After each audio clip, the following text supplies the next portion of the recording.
আসসালামু আলাইকুম। আজকে আমি আপনাদের সাথে শেয়ার করব কলা আর দুধ দিয়ে পারফেক্ট একটা মিল্কশেক রেসিপি। চলুন দেখে নেওয়া যাক কীভাবে তৈরি করেছি। প্রথমে আমি এখানে পাকা কলা নিয়ে নিব প্রায় 3টার মতো। কলাগুলোকে ছিলে নিচ্ছি। এখন টুকরো টুকরো করে কেটে নিব। সবগুলো কলা একই সাইজে কেটে নিব। কলা হচ্ছে সুপার ফুড। এই গরমে যদি একটা কলার মিল্কশেক হয় ঠান্ডা ঠান্ডা, তাহলে তো আর কোনো কথাই নেই। তো প্রথমেই কলাগুলোকে কেটে নিয়েছি। এখন একটা ব্লেন্ডার জারে দিয়ে দিব। তারপর এখানে অ্যাড করে দিব 4 থেকে 5টার মতো কিশমিশ।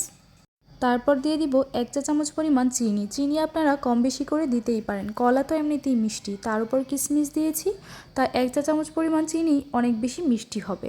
তারপর দিয়েছি এখানে টক দই, 1 টেবিল চামচ পরিমাণ টক দই, আর দিয়েছি 250 মিলি দুধ দিয়ে খুব ভালোভাবে ব্লেন্ড করে নিয়েছি। এখন ঢেলে নিচ্ছি।